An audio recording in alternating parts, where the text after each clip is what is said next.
सर्प संवर्धन, पर्यावरण संरक्षण आणि जनजागृतीच्या दृष्टीने बऱ्याच वर्षानंतर अमरावती येथे राज्यस्तरीय सर्पमित्र संमेलनाचे भव्य आयोजन करण्यात आले असून येत्या 16 फेब्रुवारी रोजी हे संमेलन पार पडणार आहे। सर्पांविषयी असलेल्या गैरसमज दूर करत सकारात्मक दृष्टिकोन निर्माण करण्यासाठी हे संमेलनाचे आयोजन करण्यात आले आहे। यावर आयोजित पत्रकार परिषदेत माहिती देण्यात आली। सर्पसंवर्धन, पर्यावरण संरक्षण आणि समाजात जनजागृती घडवून आणण्याच्या उद्देशाने अमरावती येथे राज्यस्तरीय सर्पमित्र संमेलनाचे आयोजन करण्यात आले आहे। हे संमेलन 16 फेब्रुवारी 2026 रोजी स्थानिक सांस्कृतिक भवन येथे पार पडणार आहे। या संमेलनामध्ये राज्यभरातील सर्पमित्र एकत्र येणार असून त्यांच्या कार्याचा आढावा, प्रत्यक्ष अनुभव आणि मानव सर्प संघर्ष टाळण्यासाठीच्या उपाययोजनांवर सखोल मार्गदर्शन करण्यात येणार आहे। संमेलनाचे उद्घाटन अमरावती येथील ज्येष्ठ समाजसेवक लप्पी सेठ जाजोतिया यांच्या हस्ते होणार असून कार्यक्रमाच्या अध्यक्षस्थानी आमदार रवी राणा आणि या संमेलनाच्या प्रमुख अतिथी म्हणून माजी खासदार नवनीत राणा उपस्थित राहणार आहेत। तसेच प्रमुख पाहुणे म्हणून राहुल गडपाले आणि डॉक्टर विक्रम रोडे हे मान्यवर उपस्थित राहतील।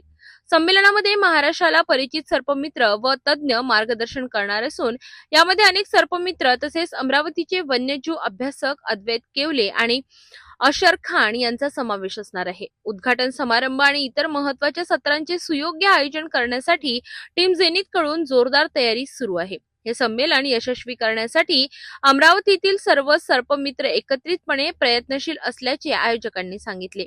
या संमेलनात सर्प संरक्षण, पर्यावरण संतुलन आणि मानव सर्प संघर्ष कमी करण्याबाबत महत्त्वपूर्ण मार्गदर्शन मिळणार असल्याने राज्यभरातील सर्पमित्र, पर्यावरण प्रेमी आणि नागरिकांनी मोठ्या संख्येने उपस्थित राहावे असे आवाहन आयोजकांकडून करण्यात आले आहे।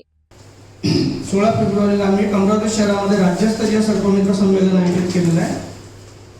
संमेलनाचा मुख्य उद्देश काय, म्हणजे संमेलनाची खरंच गरज आहे। भरपूर ठिकाणी संमेलन होत असतात, असे संमेलन होत असतात, पण अमरावतीत काय गरज आहे किंवा आपल्या संमेलन घ्यायला लागतं। एक शहरात सर्पमित्रांची, शहरात म्हणा किंवा राज्यात एक सर्पमित्रांची वाढती संख्या, सर्पमित्रांवर कोणाचाच नसलेला अंकुश।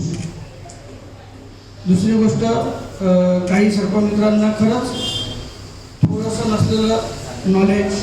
भरपूर सर्पमित्रांना फक्त साप समजतो, साप पकडता येतो, पण नेमका साप कुठे सोडायचा, काय सोडायचा याबाबत माहितीच नसते, किंवा सापांचं थोडंफार सायंटिफिक नॉलेज किंवा सापांचा अधिवास हे त्यांना माहितीच नसते।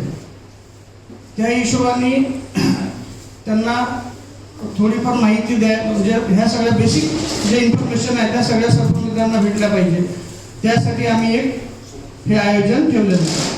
त्यानंतर साप पकडताना जे बाईटचे प्रमाण होतात, भरपूर सर्पमित्रांना साप चावतो, तर स्नेक बाईट टाळायसाठी काय करता येईल त्याच्यावरही आम्ही याच्यावरती मार्गदर्शन करणार आहोत। त्यासाठीच आम्ही काही प्रमुख वक्ते बोलवलेले आहेत, जसे नितीन कुमार खैरे, महाराष्ट्रातले सगळ्यात जुने आणि सगळ्यात म्हणजे 1990च्या आधीच्या काळापासून त्यांनी सर्पमित्रांचं काम चालू केलेलं आहे, असे त्यांचे प्रमुख वक्ते आहेत। अशोक कॅप्टन, म्हणजे जे टॅक्झॉनॉमी म्हणजे सापांचे सर्पतज्ञ आपण ज्यांना म्हणू, ते एक इंटरनॅशनल लेवलचे एक एक्सपर्ट आहेत, एक तज्ञ आहेत।